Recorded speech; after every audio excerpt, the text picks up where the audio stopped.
Salam sehat semuanya anak-anak ibu. Bertemu lagi sama ibu MP. Hari ini kita akan belajar bahasa Indonesia.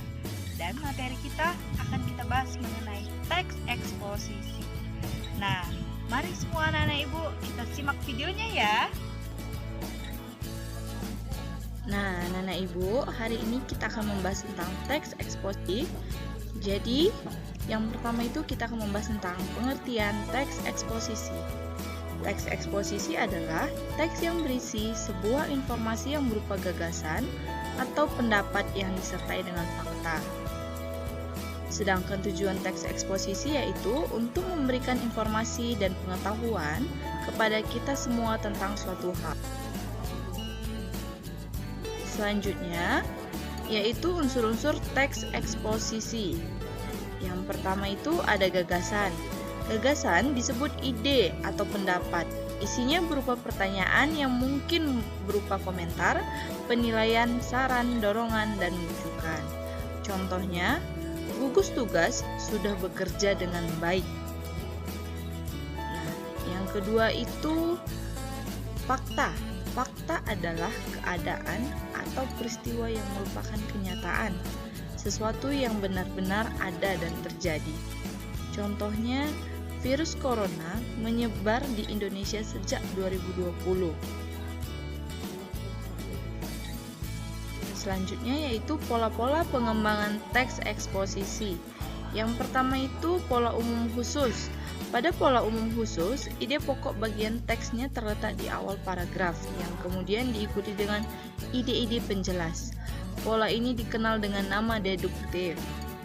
Contohnya yaitu seperti yang ada di bawah ini.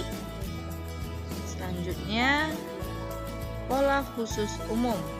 Pada pola khusus umum, hal-hal yang sifatnya khusus ditulis dahulu, kemudian diikuti oleh uraian yang sifatnya umum. Bagian terakhir berfungsi sebagai simpulan atau ringkasan. Pola ini dikenal dengan nama induktif. Contohnya seperti yang ada di bawah ini. Selanjutnya yaitu pola ilustrasi. Pada pola ilustrasi, gagasan-gagasan umum menggunakan ilustrasi konkret atau nyata yang berfungsi untuk membuktikan suatu pendapat. Contohnya seperti yang ada di bawah ini ya. Dan yang terakhir, pola perbandingan. Pada pola perbandingan, dilakukan suatu perbandingan yang ditentukan oleh perbedaan atau kesamaan berdasarkan aspek tertentu. Contohnya seperti yang ada di bawah ini anak-anak ibu. Dan materi kita membahas tentang kalimat utama dan gagasan utama. Yang pertama itu kalimat utama ataupun gagasan utama. Kalimat utama adalah kalimat yang mengandung gagasan pokok yang digunakan untuk membangun isi paragraf. Nah, isi paragraf itu terbagi menjadi 3. Yang pertama itu paragraf deduktif, paragraf yang kalimat utamanya terletak di awal paragraf. Sedangkan paragraf induktif, paragraf yang kalimat utamanya terletak di akhir paragraf atau pada penutup paragraf.